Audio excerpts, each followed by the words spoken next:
এখন 140 টাকা litre octane, আর petrol 135, diesel 115 টাকা, আর কেরাসিন 130 টাকা। এই মাত্র নিউজ, ব্রেকিং নিউজ। তেলের দাম বেড়ে দিয়েছে, সব জ্বালানির তেলের দাম বেড়ে গেছে। আগামীকাল থেকে আর পাম্পে লাইন এমনি কমে যায়, কথা কয় না কেন? দাম বাড়ছে না। এই সুযোগে কিছু ভাইয়েরা নিয়ে এসে একটু ব্যবসা করতো, এখানে সেখানে ঢেলে ঢেলে বিক্রি করতো, আর ঢালার দিন শেষ। কি বলেন? আমরা আগে থেকে বলছিলাম যে সংকট তৈরি হওয়ার আগে দাম বেড়ে দেয়।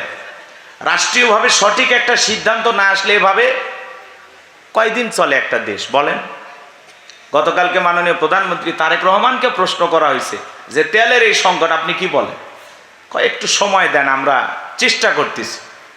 এই গতকালকে প্রশ্ন করছেন প্রধানমন্ত্রীকে। আমরা তো সবাই দেখতেছি বহির্বিশ্বের যে অবস্থা, এই জন্য তেলের দাম বাড়াইছে। আমার মনে হয় আরো একটু বাড়াই দিলে তাও ভালো ছিল, অন্তত পাম্পের লাইনটা কমে যায়। কি বলেন? এক রাতে আগে যিনি প্রধানমন্ত্রী ছিল, এক রাতে 40-50 টাকা বাড়িয়ে দিচ্ছে, আর ইনি তো 20 টাকা সর্বোচ্চ বাড়াইছে। এই জন্য দোয়া করেন, কথা কয় না কেন? কি করবেন, উপায় নাই তো। এই 1.5 মাস রাষ্ট্র চালাইতে গিয়ে 41,000 কোটি টাকা ঋণ করছে। আপনি তেলের দাম না বাড়ায় উপায় আছে? খালি ঋণই করবেন সারা জীবন? আগামী 5 বছর এই ঋণ কোথায় যাবে আল্লাহ ছাড়া কেউ জানে না।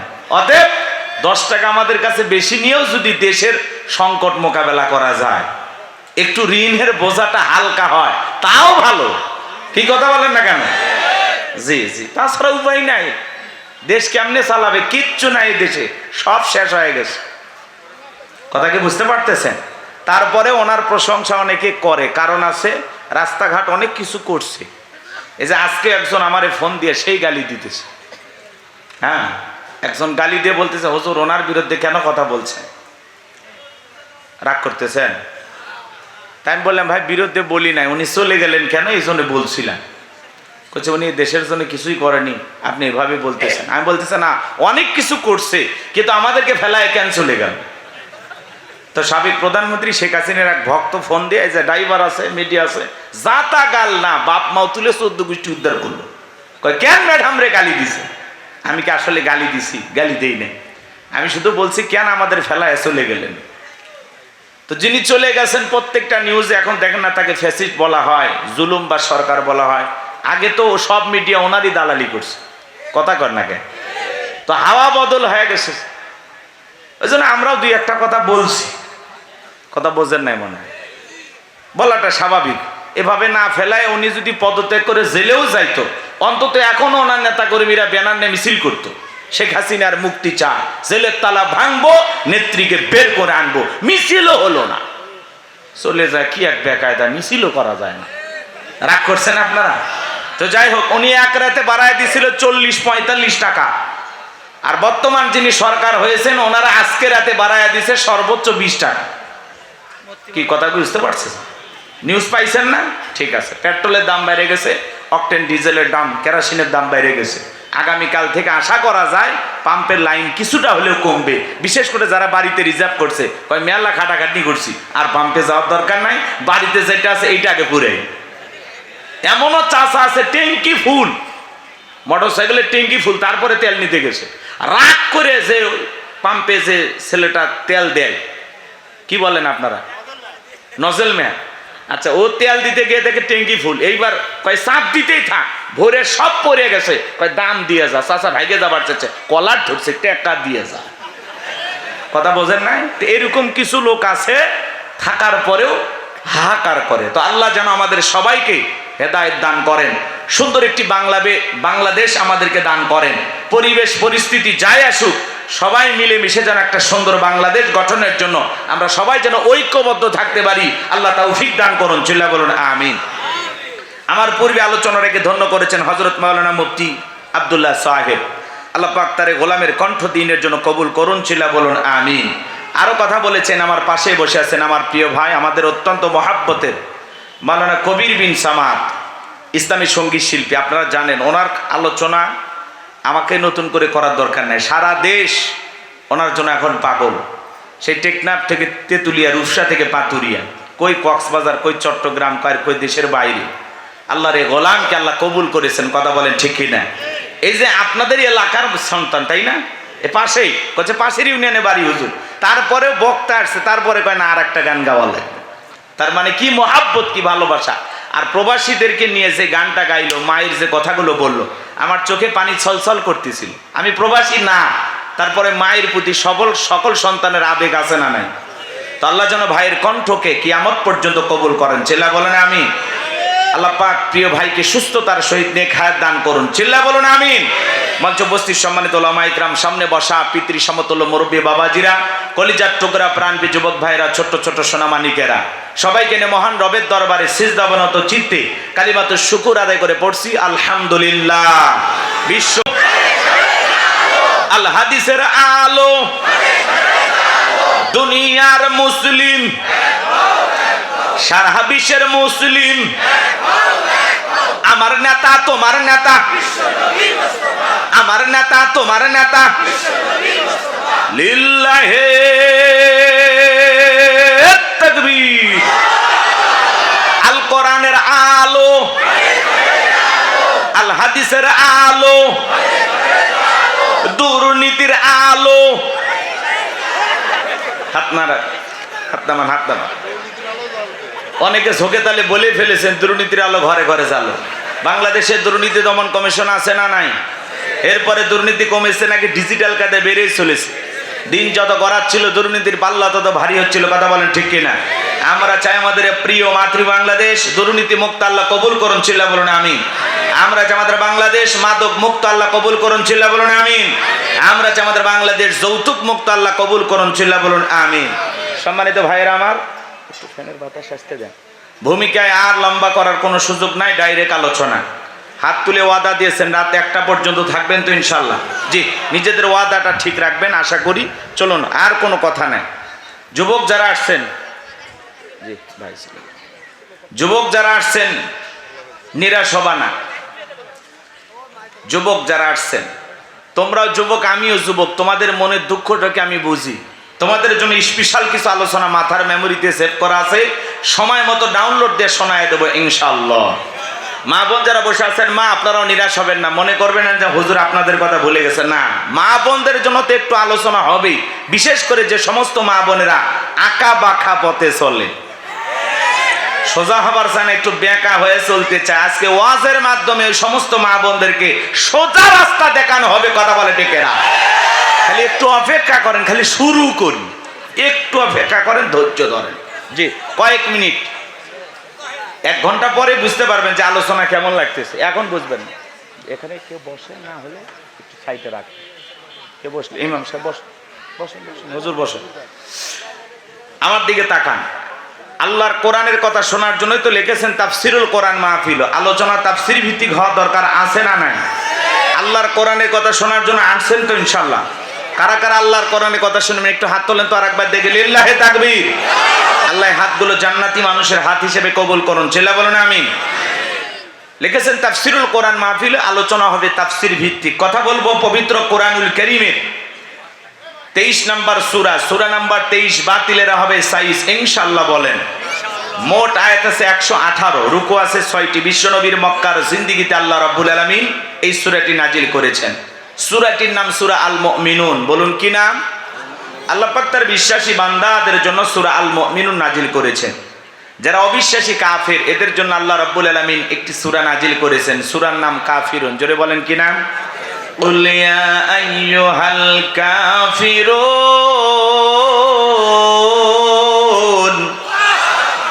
কাফেরদের জন্য আল্লাহ রাব্বুল আলামিন সূরা কাফিরুন নাজিল করেছেন। যারা হলো দুদুল্যমান, 2 নৌকায় পা দিয়ে চলে, মুখে বলে একটা, অন্তরের একটা, দুমুখ সাপ। বৃষ্টি যেই দিকে ছাতা ধরে সেদিকে গোলালু মার্কা সব তরকারিতে চলে, সুবিধাবাদ জিন্দাবাদ। যারা গাছের গোড়া কেটে মাথায় পানি ঢালে, ওদের নাম কি? মুনাফিক।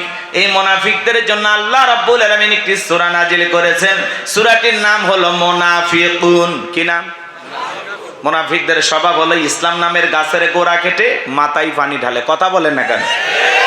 চুপ করে থাক ধোঁকাবাজ, চোখে তোদের নাহি লাজ। চুপ করে থাক ধোঁকাবাজ, চোখে তোদের নাহি লাজ। গোড়া কেটে মাথায় ডালো পানি, তোদের চিনি আর কতকাল করবি রে শয়তানি। মুনাফিকেরা সুযোগ পাইলে ইসলামকে নিজের হাতে জবাই করে। কথা বোঝেন নাই? এই মুনাফিক মার্কা মুসলমানের দ্বারা ইসলামের সবচেয়ে বেশি ক্ষতি হয়। গুতাগুতি কি অমুসলিমের সাথে বেশি লাগে না মুসলমানের সাথে? ফতুয়া কার সাথে বেশি? মুসলমানের সাথে। কথা বোঝেন? টুপিওয়ালা লেগে যায়, মুসলমান লেগে যায়। আর তাম পৃথিবীর জালেমেরা এটা দেখে হাসে, মজা নেয় যে লাইগে দিছি। কথা বলেন? মুসলমানেরা যতদিন পর্যন্ত এই ফতুয়াবাজি, একে অপরের দোষারোপ এগুলো করা না বন্ধ করবে, ততদিন পর্যন্ত মুসলমানের দ্বারা এই সমাজে কখনো আল্লাহর দ্বীন প্রতিষ্ঠিত হবে না। কথা বলেন ঠিক কিনা? এই জমিনে যদি আল্লাহর দ্বীন প্রতিষ্ঠিত করতে চান, সকল মুসলমানকে ঐক্যবদ্ধ হতে হবে। মসজিদের ইমাম, মাদ্রাসার মুহতামিম, দলমত নির্বিশেষে পীরের খানকার পীর সাহেব, রাস্তাঘাটে দোকানপাটে সব জায়গার সব শ্রেণীর মানুষ, মাঠে ময়দানে কাজ করা কৃষিক্ষেত্রের মানুষ, সবাই মিলে যতদিন পর্যন্ত আমরা ঐক্যবদ্ধ না হব, ততদিন পর্যন্ত আল্লাহর এই জমিন, আল্লাহর দ্বীন প্রতিষ্ঠিত হবে না। কথা বলে ঠিক কিনা? আমরা আছি খালি গুতাগুতি নিয়ে, আমিন আসতে না জোরে, দল্লিন না জল্লিন, নবী নূরের তৈরি না মাটির তৈরি, টুপি লম্বা না খাটো, পাঞ্জাবি সাদা না কালো। কথা বলেন না কেন? আমরা সেগুলো নিয়ে আমরা ফতুয়া নিয়ে গুতাগুতি করি, আর জালেমেরা পুরো পৃথিবীর নেতৃত্ব আর কর্তৃত্ব দেওয়ার জন্য কিভাবে টিকে থাকা যায় এইটা নিয়ে ব্যস্ত। কথা বলেন ঠিক কিনা? আর আমরা মাঝে মাঝে বলি আমাদের সিয়ারের কোনো লোভ নাই। তো সিয়ারে না গেলে জীবনে কোনোদিন গিয়ার চালু করতে পারবেন না। কথা বোঝেন নাই মনে? কি চাচা আমি রাগ করতেছেন? ক্ষমতা না থাকলে আপনি কিছু করতে পারবেন না। সম্মানিত ভাইয়েরা আমার, একটু অপেক্ষা করেন, সামনে গেলে মজা পাবেন। যে কথা বলতে চাচ্ছিলাম বাজার, টুপি দাড়ি থাকার পরে মুনাফিক হতে পারে, হজ করার পরে আলহাজ মুনাফিক হতে পারে। নবীর পিছনে নামাজ পড়ে লোকটা যদি মুনাফিক হয়, আপনার আমার পিছনে নামাজ পড়ে তার চাইতে বড়টা হবে। কথা বলেন ঠিক কিনা? এই জন্য মুনাফিকেরা বড় কঠিন বাজান। হিন্দু বৌদ্ধ খ্রিস্টানদের ভিতর থেকে মুনাফিকের জন্ম হয় না, মুনাফিকের জন্ম হয় মুসলমানের ভিতর থেকে। কথা বলেন ঠিক কিনা? আমার বিশ্বাস যশোরের মাটিতে কোনো মুনাফিকের জায়গা নাই। যশোরের মাটি আল্লাহওয়ালাদের ঘাঁটি, যশোরের মাটি ইসলামী আন্দোলনের ঘাঁটি। যশোরের মানুষ খাঁটি ইমানদার নির্ভেজাল মুসলমান, এটা আমার দিলে বলে, কিন্তু আসলে কতটুকু কি আপনারাই ভালো জানেন। আজকে আমি এর জন্য মুনাফিকদেরকে নিয়ে আলোচনা করব না, কাফেরদের নিয়ে আলোচনা করব না, আমি আলোচনা করব আল্লাহর ভিআইপি মুমিন বান্দাদেরকে নিয়ে। বলুন আল্লাহু আকবার। একটু জবান ছেড়ে সবাই আমার সঙ্গে তেলাওয়াত করুন। আউযু বিল্লাহি মিনাশ শাইতানির রাজিম, বিসমিল্লাহির রাহমানির রহিম। বিতাড়িত মোর্দা শয়তানের কাছ থেকে আল্লাহ পাকের কাছে আশ্রয় প্রার্থনা চাচ্ছি। পরম করুণাময় দয়ালু আল্লাহ তাআলা নামে শুরু করছি। এই যে দুই একজন ভাই ওঠা বসা করে, আপনাদের মাথার ওপর দিয়ে স্যান্ডেল নিয়ে চলে যায়। দেহের ভিতরে সবচেয়ে দামি জায়গাটা হলো এই মাথা, সম্মানের জায়গা না? আর এই পায়ের তলের জুতা আপনার মাথার ওপর দিয়ে নিয়ে যাচ্ছে, এটা বেয়াদবি। জুতা রেখে চলে যাবেন। গতকাল মানে আজকে মাহফিল শেষ হয়ে গেলে কাল সকালে এসে নিয়ে যাবেন। কথা বোঝেন নাই? ওঠা বসা করবেন না ভাই। আমি তো শুরুই করি নাই, আপনি কি শুনলেন আর কি বুঝলেন? দৌড়ে বাড়ি গেলেন, ঘন্টাখানিক শোনেন। আমি কি নাচন জানি না, মাজার ব্যথাই পারি না। একটু অপেক্ষা করেন, লাফাইন না। এই লাফালাফি শ্রোতা আমি পছন্দ করি না। এমনি রাত গভীর হয়ে গেছে, তাই না? একটু আল্লাহর হস্তে বসবেন। দয়া করে কেউ উঠে আমাকে কষ্ট দেবেন না। আমি মুসাফির মেহমানকে কষ্ট দিতে নাই, তাই না? শোনার জন্যই তো আসছেন, নাকি অন্য কোনো উদ্দেশ্য আছে? আর যদি বলেন হুজুর ছেড়ে দেন, তাহলে সবাই মিলে একসাথে বাড়িতে যাবে। একা যাচ্ছেন কেন? কি বলেন হুজুর? একটু সাথে থাকেন আপনি, জাতি ভাই দুই একজন সাথে থাকলে তো সাপোর্ট পাওয়া যায়। জি, তাকবীর দেন, লিল্লাহে তাকবীর। তাহলে সূরার নাম সূরা আল মুমিনুন। বলেন কি না? আমার আল্লাহ রাব্বুল আলামিন বলেন, قد فلح المؤمنون।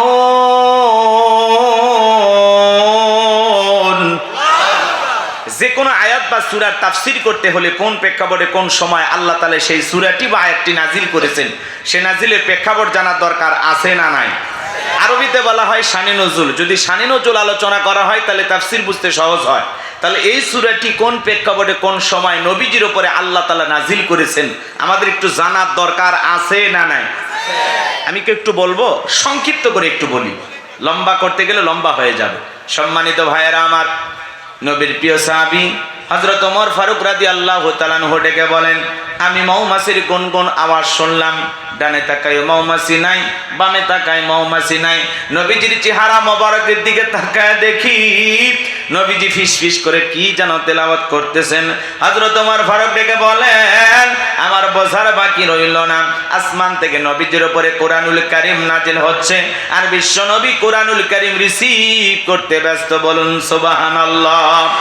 মৌমাছির গুনগুন আওয়াজ হইলে কোরআনুল কারীম নাজিল হয়। দপ্তরি ছুটির ঘন্টায় বাড়ি মারে টন টন আওয়াজ হইলে কোরআনুল কারীম নাজিল হয়। নবীজি যখন ঘোড়ার ওপরে থাকতেন ওই সময় যদি কোরআনুল কারীম নাজিল হইতো, ওহির ভারে ঘোড়ার পাগুলো বালুর ভিতরে ডুবে যেত। বলুন আল্লাহু আকবার। নবী যখন উটের ওপরে থাকতেন ওই সময় যদি কোরআনুল কারীম নাজিল হইতো, ওহির ভারে উটের মাথা জমিনের সঙ্গে লেগে যেত। এক সাহাবী রানের ওপরে মাথা রেখে নবীজি আরাম ফরমাচ্ছেন, ওই সময় কোরআনুল কারীম নাজিল হলো। সাহাবী ডেকে বলেন, আমার কাছে মনে হয় আমার রানটা ফেটে যাবে, আমার কাছে মনে হয় আমার রানের উপরে পাহাড় চেপে ধরা হয়েছে। তাহলে কোরআনুল কারীমের একটা আলাদা ওয়েট, আলাদা একটা ওজন আছে না নাই? জীবনের প্রথম ওই রিসিভ করতে গিয়ে নবীজির শরীর মোবারকে জ্বর পর্যন্ত এসেছিল। দীর্ঘ 23টি বছরে আল্লাহ রাব্বুল আলামিন তার হাবিবের উপরে কোরআনুল কারীম নাজিল করেছেন। এই কোরআনের সম্মান মর্যাদা কত আমরা বুঝি না। এমন মুসলমান 40, 50, 60 বছর বয়স হয়ে গেছে আল্লাহর কোরআনটা কোনোদিন খুলেও দেখে নাই, এমনও কপাল পোড়া আছে না না? আল্লাহ কি মেসেজ পাঠিয়েছেন, কি চিঠি পাঠিয়েছেন, কি কিতাব পাঠিয়েছেন? আসমানি শ্রেষ্ঠ কিতাব কোরআনুল কারীম প্রত্যেকটা মুসলমানের পড়ার দরকার আছে না নাই? এই কোরআনের সাথে সম্পর্ক থাকার কারণে একটা রিহালের দাম বেড়ে গেছে, কাপড়ের দাম বেড়ে গেছে, কাগজের দাম বেড়ে গেছে। কোরআনুল কারীম যেই রাত্রিতে নাজিল হয়েছে রাতের দাম বেড়ে গেছে, যেই মাসে নাজিল হয়েছে মাসের দাম বেড়ে গেছে, যেই নবীর উপরে নাজিল হয়েছে সেই নবীর সম্মান মর্যাদা বেড়ে গেছে। সেই কোরআনের সাথে প্রত্যেকটা ঈমানদার মুসলমানের যদি সম্পর্ক থাকে, বলেন তো আপনার আমার দাম কমবে না বাড়বে? তাহলে সন্তানদেরকে ছোটবেলায় মাদ্রাসায় দেওয়ার দরকার আছে না নাই? এই যে ছেলেটা হাফেজ হইল আর ভাগ্যবান, যে মা এই সন্তানটাকে গর্ভ ধারণ করেছে, যেই বাবা এই ছেলেটাকে জন্ম দিয়েছে, ওই মা বাবা হলো ধরনীর শ্রেষ্ঠ মা বাবা, যাদের সন্তান হয়েছে হাফেজে কোরআন। এমন সন্তান আল্লাহ আমাদেরকে ঘরে ঘরে দান করেন। চিল্লা কোন আমিন? আর একটু জোরে বলেন আমিন। তাহলে সন্তানকে যদি মানুষের মতো মানুষ বানাইতে চান, মাদ্রাসায় পড়াইতে হবে। যে সন্তানগুলো মাদ্রাসায় পড়ে হাফেজ হবে, আলেম হবে, দ্বীনের দায়ী হবে, এরা কোনোদিন মা বাবাকে কষ্ট দেবে না, পিতা মাতাকে কোনোদিন বৃদ্ধাশ্রমে পাঠাবে না। মাদ্রাসা পড়ুয়া কোনো আলেম হাফেজ মা বাবাকে অসম্মান করে কথা বলে না। দুনিয়াতে যদি ভালো থাকতে চান ছেলেটারে মাদ্রাসায় পড়াবেন, মেয়েটারে মাদ্রাসায় পড়াবেন। পারবো তো ইনশাআল্লাহ? আল্লাহ আমাদের বুঝ দান করেন, জোরে বলেন আমিন। আমার ভাইয়েরা, লম্বা করার কোনো সুযোগ নাই। 8টি পদ্ধতিতে নবীজির উপরে কোরআনুল কারীম নাজিল হইতো। হযরত ওমর ফারুক ডেকে বলেন, নবীজির কোরআনুল কারীম রিসিভ করা শেষ হয়ে গেল। বিশ্বনবী সাহাবায়ে কেরামদের দিকে মুখ করে ডেকে বলেন, আমার সাহাবীরা, এই মাত্র আসমান থেকে জিবরাইল এসে আমার উপরে সূরা আল মুমিনুনের 10টি আয়াত কারিমা নাজিল করে জানায় দিয়ে গেলেন, নবী গো, এই 10টি আয়াতের ভিতরে আল্লাহ রাব্বুল আলামিন তার আদরের মুমিন বান্দাদের জন্য 7টি কোয়ালিটি নিয়ে আলোচনা করেছেন। 7টি গুণাবলী নিয়ে আলোচনা করেছেন। কোন মুমিন যদি এই 7টি গুণে গুণান্বিত হতে পারে, 7টি গুণ দিয়ে তার জীবনটাকে সাজাইতে পারেন, আমার আল্লাহ বলেন উলাইকা হুমুল ওয়ারিসুন الذين يرثون الفردوس هم فيها خالدون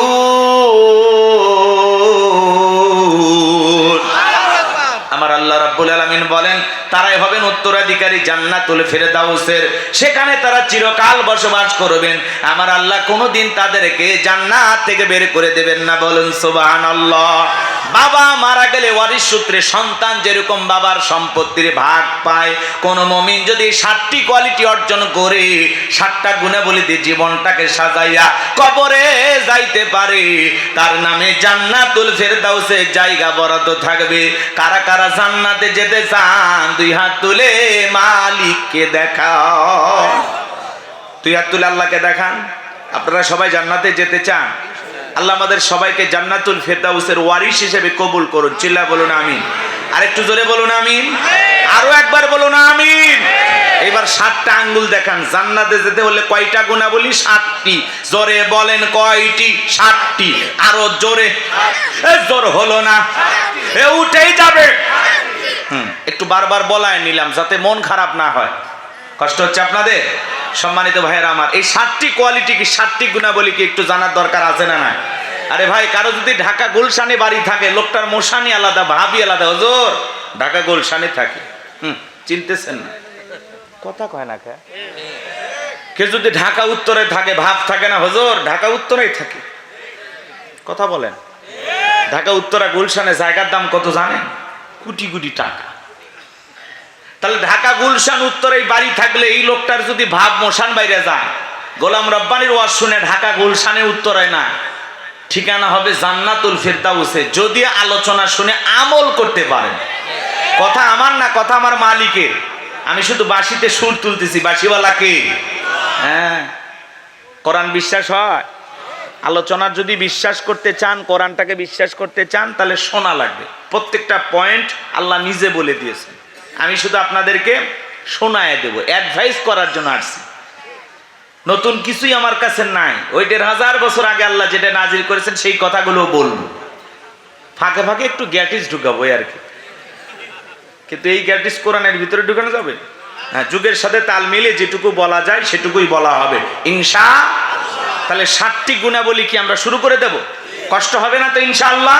যে একটু ধৈর্য নিয়ে বসেন। সম্মানিত ভাইয়েরা আমার, নবী তখন সাহাবা ইকরামদের সামনে তেলাওয়াত করলেন। আমার আল্লাহ বলেন ক্বাদ ফালাহাল মুমিনুন।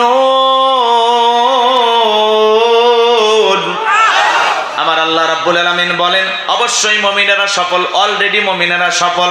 সফল হয়েছে তারা ঈমান এনেছে যারা। আল্লাহু আকবার। আমরা মনে করি ক্ষমতা থাকলে সফল, টাকা থাকলে সফল, যশ খ্যাতি থাকলে সফল, নায়ক সুপারস্টার গায়ক এরা বুঝি সফল না। আল্লাহর কাছে এগুলো সফলতার মাপকাঠি না। আল্লাহর কাছে সফল হতে পারবে তারা ঈমান আনবে যারা। ক্বাদ আফলাহাল মুমিনুন, অবশ্যই মুমিনেরা সফল। কে বলতেছেন? আল্লাহ বলতেছেন অলরেডি মুমিনেরা সফল, অবশ্যই মুমিনেরা সফল। সফল হয়েছে তারা ঈমান এনেছে যারা। আল্লাহু আকবার। আমরা মনে করি কি ক্ষমতা থাকলে সফল। বর্তমান পৃথিবীর সবচেয়ে ক্ষমতাধর ব্যক্তির নাম হলো ডোনাল্ড ট্রাম্প, আমেরিকার প্রেসিডেন্ট। লোকটা আধা পাগল। কথা কয় না কেন? লোকটা কি আধা পাগল, এর মাথা ঠিক নাই। এর কাজই হলো পুরো পৃথিবীতে খালি যুদ্ধ লাগায় দাও। চাত্তা খারাপ না, বিশ্ব বদমাইশ, আন্তর্জাতিক লেভেলের বদমাইশ, চরম লেভেলের বেয়াদব। কথা কি বুঝতে পারতেছেন? হুজুর মানুষ তো বেশি গালি দিতে পারি না, তাছাড়া আমি কি এই দেশের মানুষ না? ওরকম 50টা গালি আমার মুখস্থ আছে না, দেই না, বিবেকে বাধা দেয়। কথা কি বুঝতে পারতেছেন? সবটুকু ঘৃণা নিয়ে বলতেছি, এরা হলো পুরো পৃথিবীর সকল মুসলমানের দুশমন। কথা কি বুঝতে পারতেছেন? বর্তমানে যদি পৃথিবীতে 4-5টা দুশমনের হিসাব করেন, এর মধ্যে একজন। কথা কয় না কেন? এরা ওপরে ভালো কিছু বুঝায় কিন্তু এরা পুরোটাই হলো আমাদের দুশ্মন। এরা কখনো মুসলমানের ভালো চায় না, এরা কখনো মুসলমানের কল্যাণকামী হতে পারে না। ওই যে একটা ম্যাক্রো নাকি আসে, কথা কয় না, হ্যাঁ, ও আজকে একটা ইতালির প্রেসিডেন্ট, মহিলা প্রেসিডেন্ট গেছে, যাত্রা জোরে জোরে ধরে চুমা খাইলো না, কিস করছে, ওটা ক্যামেরা পর্যন্ত আওয়াজ আসছে। এই ম্যাক্রো যে দেশে সবচাইতে নবী বিদ্বেষী কাজ হয়, কথা বলে না কেন, যারা মাঝে মাঝে সুযোগ পাইলে নবীর কার্টুন তৈরি করে দেয়ালে টাঙায়, এই হলো ফ্রান্সের জালেমেরা। কথা কি বুঝতে পারছেন?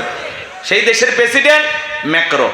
ও আজকে ইতালির এক মহিলা প্রেসিডেন্ট গেছে, গাড়ি থেকে নামতে দেরি, বুকে জড়ায় ধরতে দেরি করে না, তারপর এই গেলে একটা কিস, ওই গেলে একটা কিস, মহিলা লজ্জায়, অমুসলিম, তারপরে লজ্জায় ঢলে পড়ছে, ও আরো চাপে ধরছে।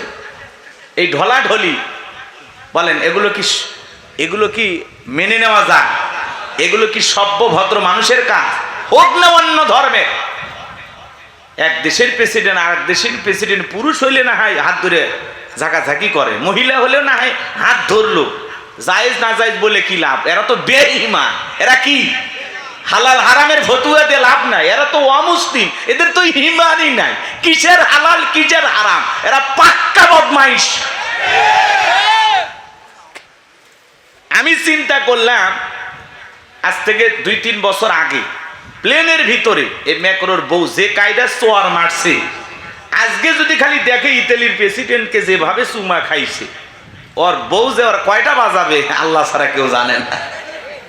রাগ করতেছেন আপনারা? তাহলে এরা হলো কি? বিধর্মী। এদের ভিতরে কোনো সভ্যতা, ভদ্রতা, আদব, আখলাক কিচ্ছু নাই। একটা কুকুরও যা, এরাও তাই। কথা কি বুঝতে পারছেন? জি, কষ্ট হচ্ছে আপনাদের? তাহলে বর্তমান পৃথিবীর সবচাইতে বড় নেতা আমেরিকার প্রেসিডেন্ট ডোনাল্ড ট্রাম্প। আর আপনাদের এই সলুয়া বাজারই বলি, ঠিক আছে তো নাকি? বাজারের নাম সলুয়া বাজার।